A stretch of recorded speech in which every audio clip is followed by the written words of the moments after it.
नमस्कार, India voice देख रहे हैं आप और मैं हूं आपके साथ शिवम दुबे। इंडिया वॉइस के खास कार्यक्रम देवभूमि में समाचार में आप सबका स्वागत है। बुलेटिन की शुरुआत करेंगे एक बड़ी और अहम खबर के साथ। तो चारधाम यात्रा से जुड़ी हुई यह बड़ी खबर हम आपको बता रहे हैं। श्रद्धालुओं का आंकड़ा चारधाम के लिए 10 लाख के पार चला गया है। केदारनाथ में 4,47,056 श्रद्धालुओं ने अब तक दर्शन कर लिए। तो यह बड़ी खबर हम आपको चारधाम यात्रा से जुड़ी हुई बता रहे हैं। आपको केदारनाथ में 4,47,056 श्रद्धालुओं ने अब तक दर्शन कर लिए हैं। बद्रीनाथ में 2,20,000 से ज्यादा श्रद्धालुओं ने दर्शन किया। यमुनोत्री में 1,86,744 श्रद्धालुओं ने दर्शन किया है। तो वहीं गंगोत्री में 1,76,793। तो कुल मिलाकर 10 लाख का आंकड़ा पार कर रहे हैं श्रद्धालु। तो लगातार बद्रीनाथ में श्रद्धालु पहुंच रहे हैं। यमुनोत्री में 1,86,744 श्रद्धालुओं ने दर्शन कर लिया। केदारनाथ में 4,47,056 श्रद्धालुओं ने अब तक दर्शन कर लिया।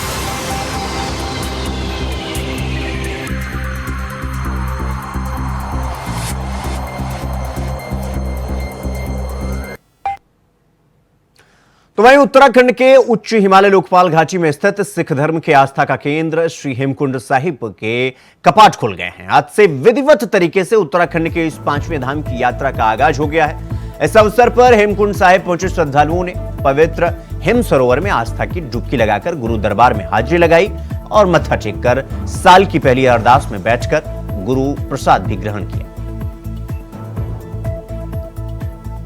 हेमकुंड साहिब जी की यात्रा का शुभारंभ हुआ है। 5 प्यारों की अगुवाई में 9:30 बजे साहिब श्री गुरु ग्रंथ साहिब जी को सचखंड से दीवान हॉल में शोभित किया गया है। उपरांत सुखमनी साहब के पाठ और भाई ओमवीर सिंह जी के रागी जत्थे ने कीर्तन द्वारा संगतों को निहाल किया। 12:30 बजे गुरुद्वारा के हेड ग्रंथी भाई मिलाप सिंह जी द्वारा अरदास की गई है और उपरांत हुक्मनामा लिया गया है और इसी के साथ श्री हेमकुंड साहिब जी की यात्रा का शुभारंभ हो गया है।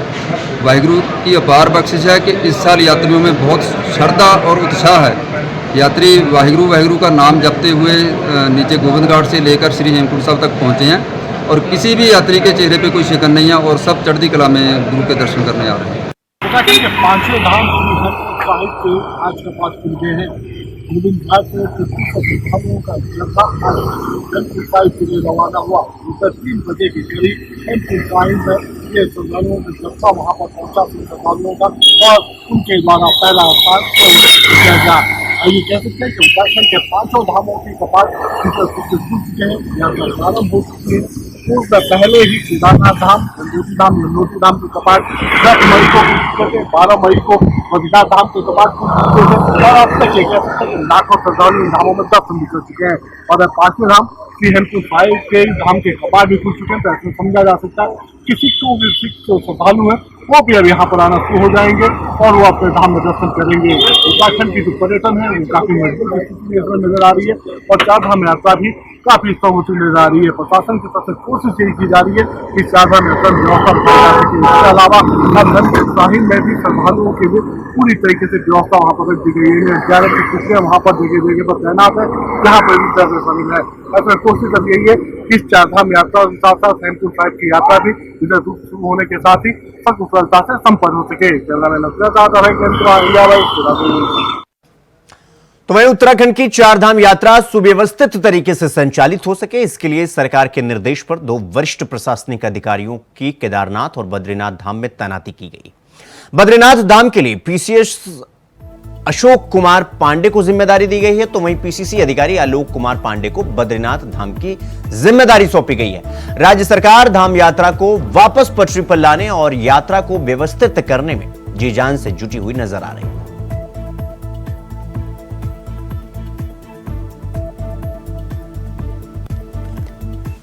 चारधाम यात्रा को सुव्यवस्थित करने के लिए, संचालित करने के लिए लगातार अधिकारियों की तैनाती की जा रही है। अब 2 और अधिकारियों की तैनाती बद्रीनाथ धाम और केदारनाथ धाम में की गई है। आलोक कुमार पांडे अधिकारी हैं, उनकी बद्रीनाथ धाम में तैनाती वहाँ पर कर दी गई है और पंकज उपाध्याय की तैनाती केदारनाथ धाम में की गई है। कोशिश यही है सरकार की कि चारधाम यात्रा में जो व्यवस्था है वो व्यवस्था संचालित रूप से संचालित हो सके, व्यवस्थित रूप से चल सके, श्रद्धालुओं के दर्शन सुगमता के साथ वहाँ पर हो सके। इसके अलावा जो श्रद्धालु वहाँ पर रुक रहे हैं, चाहे चेक पॉइंट पर हो या फिर धामों के आसपास जो रुकने के जो पॉइंट रखे गए हैं, अगर वहाँ पर रुक रहे हैं तो फिर उनके लिए पूरी तरीके की सुविधाएं उपलब्ध कराई जा सके। क्योंकि चारधाम यात्रा उत्तराखंड उनकी आर्थिकी की रीढ़ है, पर्यटन विभाग की फैक्ट्री को मजबूत करने वाली है। और ऐसे में इस गढ़वाल मंडल क्षेत्र में तो इस चारधाम यात्रा से लोगों की आर्थिकी भी जुड़ी है। सरकार चाहती है कि इस चारधाम यात्रा के माध्यम से एक ऐसा संदेश लोगों के मन में जा सके और उत्तराखंड राज्य का प्रचार प्रसार हो सके और उत्तराखंड का जो पर्यटन सेक्टर है वो और मजबूत हो सके। कैमरामैन अपना साथ अभय कैंतुरा, इंडिया वाइज। तो चारधाम यात्रा जैसे ही शुरू हुई वैसे ही यात्रा में बड़ी संख्या में देश भर से यात्री पहुंचने लगे और इसी को देखते हुए सरकार ने मई महीने में चारधाम यात्रा में वीआईपी दर्शन पर रोक लगा दी। पिछले कुछ दिनों से सोशल मीडिया पर ऐसी ही कई वीडियोज सामने निकल कर आ रहे हैं जिनमें यह आरोप लग रहे हैं कि वीआईपी दर्शन बंद होने के बावजूद भी बद्रीनाथ और केदारनाथ में वीआईपी दर्शन करवाए जा रहे हैं। तो इसको लेकर बद्री केदार मंदिर समिति के अध्यक्ष अजेंद्र अजय ने क्या कुछ कहा, सुनाते हैं। देखिए, वर्तमान में आप जानते हैं कि प्रदेश के मुख्य सचिव के द्वारा देश के सभी मुख्य सचिवों को पत्र लिखा गया था जिसमें ये कहा गया था कि शुरुआती दौर में जो उनके प्रदेशों के वीआईपी हैं उनको थोड़ा यात्रा का कार्यक्रम अवॉइड करने के लिए अपील की गई थी और उस अपील का काफ़ी असर दिखने को मिला है बड़ी संख्या में। नहीं तो अब तक गत वर्षों की तुलना में इस वर्ष काफ़ी कम संख्या में जो वीवीआईपी महानुभाव हैं उन्होंने अपनी यात्रा करी है। गत वर्षों की तुलना में काफ़ी नगण्य इसको मान सकते हैं। तो इस स्वाभाविक रूप से प्रदेश सरकार ने जो अपील की उसका काफ़ी प्रभाव पड़ा है।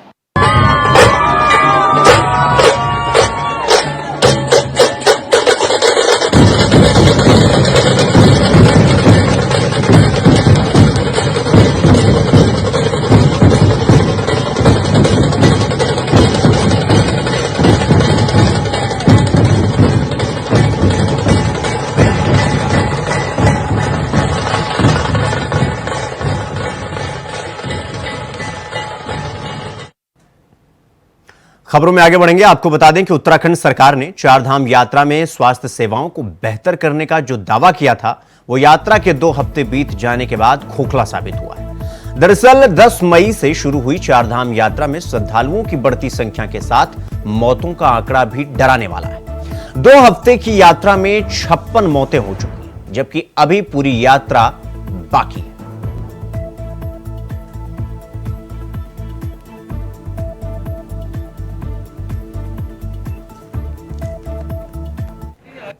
हाँ, मैं अभी 3 दिन पहले ही फील्ड से लौटी हूँ। मैंने पूरा खुद निरीक्षण किया है। पंजीकरण, क्योंकि यात्री बहुत दूर के प्रदेश से आते हैं तो उनको मना करना मुश्किल होता है, लेकिन पंजीकरण के वहाँ पे ही हमारे स्क्रीनिंग पॉइंट बने हुए हैं। वहाँ पर उनका चेकअप होता है। सपोज किसी को ब्लड प्रेशर या कोई परेशानी होती है तो वहीं पर उनको मेडिकेशन दिया जाता है और उनका फ़ोन नंबर हमारे व्हाट्सएप ग्रुप में जो पर्यावरण मित्र हैं पूरे रास्ते में उन पर सर्कुलेट होता है और वहाँ से वो पूरे रास्ते फॉलो करते हैं। और इसके अलावा 104 से भी उनको बीच में कॉल की जाती है और लगभग 14 यात्री हमने ऐसे नीचे रोके हुए हैं जिनको मना करने पे मान गए। तो हो सकता है वो आगे गए होते तो एक परेशानी होती। खबर देहरादून से है, जहां बढ़ती आपराधिक घटनाओं पर नकेल कसने के लिए जल्द ही प्रदेश सरकार एक बड़ा सत्यापन अभियान चलाने जा रही है। इसकी जानकारी खुद मुख्यमंत्री धामी ने दी है। इसके तहत प्रदेश भर में एक ऐसा अभियान चलाया जाएगा जिसमें प्रदेश में रहने वाले सभी लोगों के दस्तावेज चेक किए जाएंगे, क्योंकि पिछले कई सालों से यह सूचना मिल रही है कि प्रदेश में ऐसे कई लोग हैं जो फर्जी दस्तावेज के बल पर रह रहे हैं। प्रदेश सरकार ने जब इस अभियान के बारे में जानकारी दी तो सभी दलों की प्रतिक्रियाएं भी सामने आ रही हैं। बीजेपी का कहना है कि यह एक बहुत अच्छी पहल है। बीजेपी के प्रदेश मीडिया प्रभारी मनवीर सिंह चौहान ने सीएम धामी के इस फैसले को बहुत अच्छा बताया। बहुत ही सराहनीय फैसला आदरणीय मुख्यमंत्री जी का है।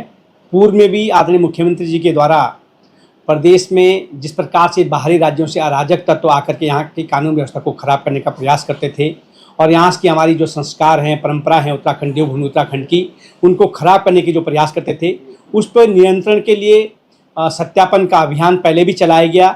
और जिस प्रकार से बाहरी राज्यों के अराजक तत्वों के द्वारा यहाँ पर सरकारी भूमि पर कब्जा करने का और यहाँ पर भूमि से संदर्भित कई अपराध यहाँ पर हुआ करते थे, उस पर नियंत्रण के लिए आदरणीय मुख्यमंत्री पुष्कर सिंह धामी जो ये अभियान चलाया है और हजारों एकड़ भूमि को कब्जा मुक्त कराने का काम किया है, निश्चित रूप से बहुत ही सराहनीय और आगे भी देवभूमि की दैवित्व बना रहे इसके लिए बहुत ही सराहनीय फैसला आदरणीय मुख्यमंत्री ने लिया है। पश्चिम बंगाल में हाईकोर्ट द्वारा ओबीसी आरक्षण को लेकर दिए गए फैसले पर ममता बनर्जी ने विरोध जताया है और इस विरोध का असर उत्तराखंड में भी देखने को मिल रहा है। बीजेपी ओबीसी मोर्चा ने प्रेस क्लब में प्रेस कॉन्फ्रेंस करके ममता बनर्जी पर जुबानी हमला करते हुए कहा कि ममता बनर्जी के द्वारा हाईकोर्ट के फैसले का विरोध करना गलत है। साथ ही प्रदेश प्रभारी चौधरी अजीत सिंह ने कहा कि ममता बनर्जी ने पिछड़े वर्ग के आरक्षण के हक को मारने का काम किया है।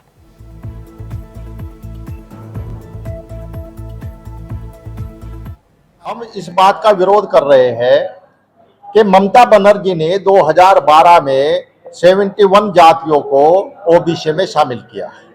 उन 71 जातियों में से 65 जातियां मुसलमानों की है और टोटल 179 जातियों में से 118 जातियां मुसलमानों की हो गई है।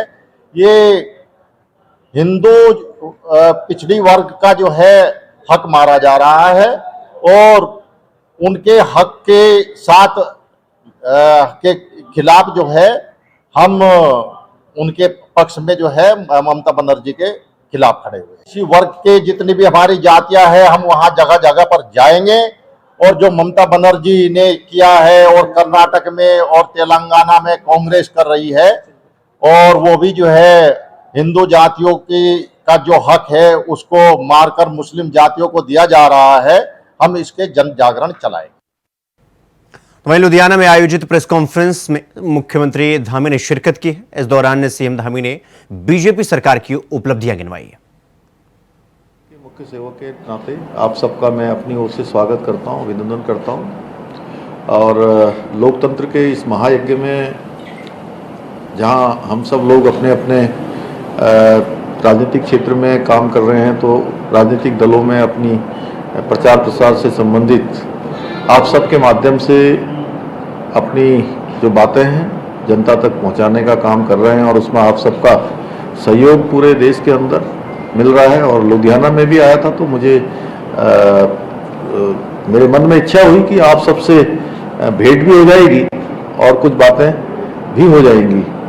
तो आप सभी जानते हैं पिछले 10 वर्षों में आदरणीय प्रधानमंत्री मोदी जी के कालखंड में भारत तेजी से आगे बढ़ा है। पूरे देश के अंदर तेजी से विकास हुआ है हर क्षेत्र में और पूरे विश्व के अंदर भारत का मान सम्मान बढ़ा है, हमारी पहचान बढ़ी है और देश में हो या विदेशों में हो हर भारतीय इससे गौरवान्वित हुआ है जो पिछले 10 वर्षों का कालखंड था। और एक कालखंड वो भी था जब दुनिया के देशों में हमारी जो बातें थी वो बहुत गंभीरता से नहीं ली जाती थी। विश्व के मंचों पर भारत अपनी बात भी नहीं कर पाता था और हमारी पहचान ऐसी बनने लगी थी कि हम दब्बू भारत हैं, पिछलग्गू भारत हैं। उससे भारत को बाहर निकालने का काम, दुनिया में एक उभार दिलाने का काम, विश्व के मानचित्र में भारत का डंका बजाने का काम पिछले 10 वर्षों का जो मोदी जी का कालखंड है उस कालखंड में हुआ है।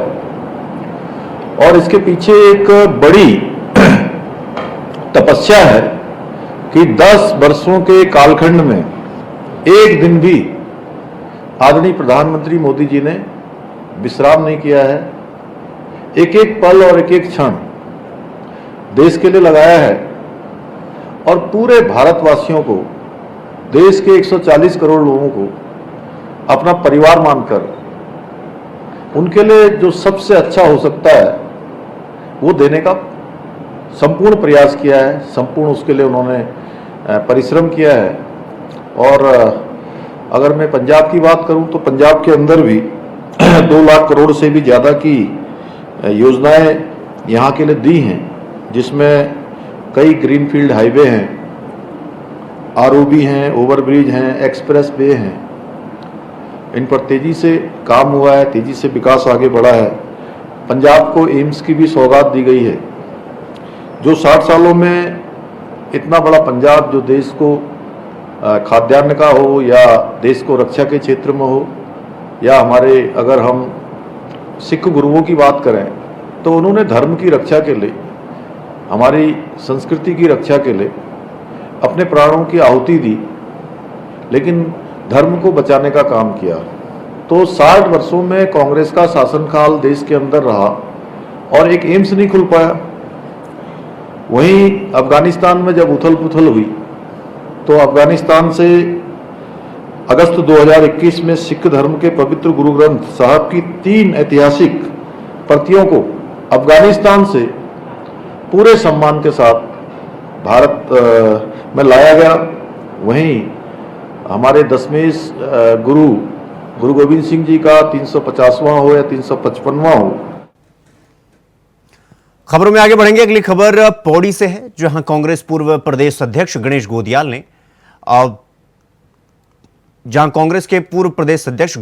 ने बेरोखाल के आपदाग्रस्त क्षेत्र का दौरा किया। गणेश गोदियाल ने ग्रामीण की समस्याओं को सुनकर हर संभव मदद करने का भरोसा दिया। निरीक्षण के बाद कांग्रेस नेता ने प्रदेश सरकार पर आरोप लगाया कि इतनी बड़ी आपदा आने के भी बीजेपी का कोई नेता इन लोगों को सुध लेने नहीं पहुंचा। लोगों ने बताया कि अतिवृष्टि से 20 परिवार के घरों में मलबा भर गया है। गोदियाल ने कहा कि वो इस मामले को लेकर मुख्यमंत्री और डीएम से शीघ्र मुलाकात करेंगे। प्राकृतिक आपदा को, ये तो ठीक है प्राकृतिक आपदा है, लेकिन उसके बाद जो सरकारों का काम होता है वो काम कहीं पर यहाँ दिख नहीं रहा है। हमारे प्रदेश में आपदा प्रबंधन विभाग है। अब तक 48 घंटे बीतने के बाद भी इस गांव के साथ साथ अन्य गांव में जहां पर भी ये घटना घटी है, 48 घंटे बीतने के बाद भी कहीं आपदा प्रबंधन का कोई काम यहाँ पर नहीं दिख रहा है। गांव में पानी के लाइनें तमाम टूट गई हैं, लोगों के घरों में मलबा घुसा हुआ है, लोगों के रास्ते टूटे हुए हैं, पुलियाएं टूट गई हैं गदेरों में, लेकिन उसके बाद भी कहीं सरकार का कोई इस प्रकार का काम नहीं दिख रहा है कि सरकार को लगा हो कि इस प्रदेश में आपदा प्रबंधन एक विभाग है और उस विभाग को इस गांव में भेजा जाना चाहिए। अगर हम सामूहिक नुकसान की बात करेंगे, सार्वजनिक नुकसान की बात करेंगे तो बहुत ज़्यादा नुकसान, सबसे ज़्यादा नुकसान मेरे हिसाब से सुकई गांव के अंदर हुआ है, जहां पे तमाम गौशालाएं, तमाम मकान, सार्वजनिक व्यक्तिगत शौचालय, गांव के रास्ते, और इसी तरह का नुकसान इस तोक में भी जहां पे हम खड़े हैं पूरा आप देख रहे होंगे। यहाँ पे 3 परिवार रहते हैं और जब मैं पिछली बार इन परिवारों के यहाँ पे गया था इस रास्ते से, तो पूरा पुस्ता, जो सार्वजनिक पुस्ता था, लगभग 100 मीटर ऊंचा और 150 मीटर लंबा पुस्ता था, पूरा ढह चुका और इनके लिए अपने उस जगह पे जाने के लिए अब कोई रास्ता बचता नहीं है। और मैं जिला प्रशासन से और माननीय मुख्यमंत्री उत्तराखंड जी से निवेदन करता हूँ कि आप व्यक्तिगत आकलन, व्यक्तिगत क्षति जो इन लोगों को हुई है उसका एक माइक्रो प्लान बना के, माइक्रो उसका एनालिसिस करके उनकी पूरी भरपाई की जाए। अगली खबर देहरादून से है, जहां एनजीटी के आदेश पर रिस्पना नदी के किनारे बने मकानों को हटाने की तैयारी शुरू कर दी गई है। दरअसल एमडीडीए ने अपनी जमीन पर अवैध रूप से बनाए गए 412 मकानों को नोटिस जारी किया है। इतना ही नहीं, नगर निगम ने भी 89 लोगों को नोटिस थमा दिया है।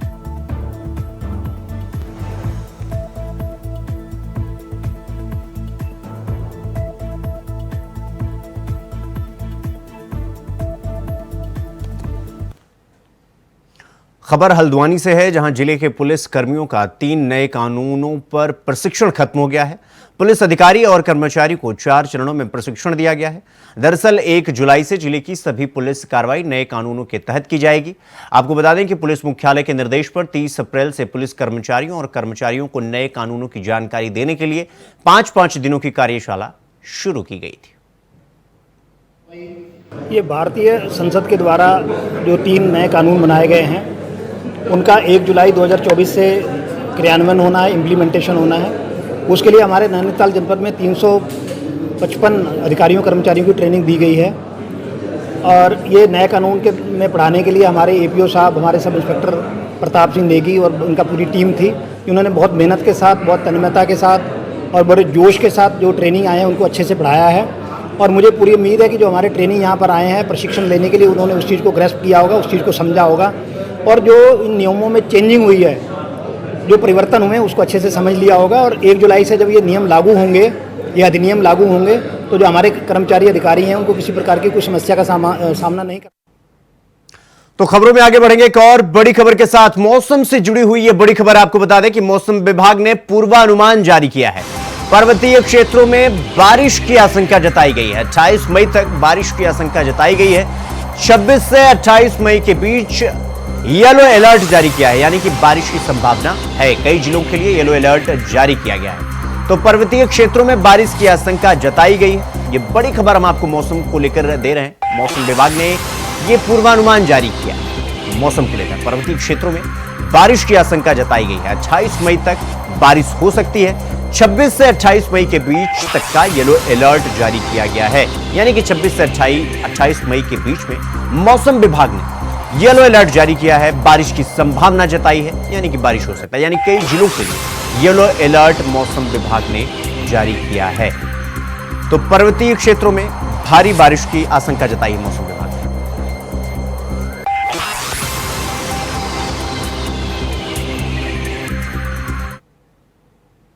रुक करेंगे अगली खबर की ओर। अगली खबर हल्द्वानी से है, जहां सड़क चौड़ीकरण के काम में तेजी आ गई है। डीएम के निर्देश के बाद नरीमन चौराहे के काठ गोदाम तक सड़क चौड़ीकरण का काम तेजी से चल रहा है। इसके अलावा शहर के 13 चौराहों का भी चौड़ीकरण करने का काम किया जा रहा है। प्रशासन ने चौड़ीकरण की जद में आ रहे भवनों और दुकान मालिकों को नोटिस देने का काम शुरू कर दिया है। साथ ही पर्यटकों और आम जनता को परेशानी ना हो, इसके लिए रात में सड़क चौड़ीकरण करने का काम किया जा रहा है। एसडीएम परितोष वर्मा का यह कहना है कि जिन स्थानों पर अक्सर जाम लगा रहता है, उन सड़कों को चौड़ा करने का काम किया जा रहा है। देखिए, 14 चौराहे जो चिन्हित हैं उसमें चौड़ीकरण का कार्य चल रहा है। चौराहे चौड़ीकरण, और इसको रोड सेफ्टी में भी कमेटी द्वारा पारित किया गया है। इस समय जो कार्य चल रहा है वो नारीमन तिराहे से लेके रेलवे काठगोदाम तक का कार्य किया जा रहा है, और यहाँ पर चौराहे के चौड़ीकरण का कार्य प्रारंभ भी कर दिया गया है। साथ ही लगभग 25 से 30 वहाँ पे नगर निगम की और कुछ व्यक्तिगत दुकानें भी हैं जिनको नोटिस दिया गया है और हटाने के लिए अनुरोध भी किया गया है। तो देवभूमि समाचार में फिलहाल अभी के लिए बस इतना ही। देश और दुनिया की तमाम खबरों को देखने के लिए देखते रहिए इंडिया वॉइस। नमस्कार।